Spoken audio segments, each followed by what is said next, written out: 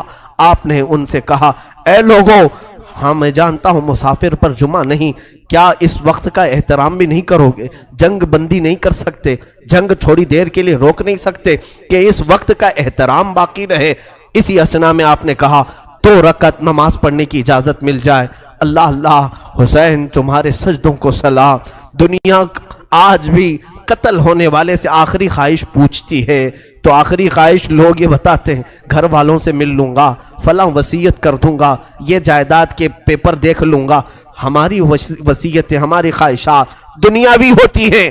مولا حسین نے آخر وقت میں اگر کوئی تمنا کی تھی 2 رکعت نماز پڑھنے کی، 2 رکعت نماز پڑھنے کی۔ یزیدیوں نے کہا کہ آپ نماز پڑھ لیں۔ گھوڑے سے ذوالجناح سے نیچے اترے تھے مولا حسین، رکعت نماز کی باندھ لی اور بالکل اطمینان و سکون کے ساتھ نماز پڑھتے رہے۔ کسی کا خیال نہیں کیا، وہ تلواروں کی جھنکار میں بھی خوف نہیں تھا، کوئی ڈر نہیں تھا۔ رکوع اطمینان سے ہو رہا ہے، سجدہ اطمینان سے ہو رہا ہے۔ پہلی رکعت بھی مکمل، دوسری رکعت میں گئے۔ عمرو بن سعد اور شمر ذی الجوشن نے پکار کر کے کہا اے ظالموں، اب کیا دیکھتے ہو؟ یہ اچھا موقع ہے، اس حسین کا خاتمہ کر دو، یہیں پر اس کا کام تمام کر دو۔ خولی بن یزید نام کا ظالم بدبخت ازلی قریب آیا اور سر امام حسین پر چڑھ گیا۔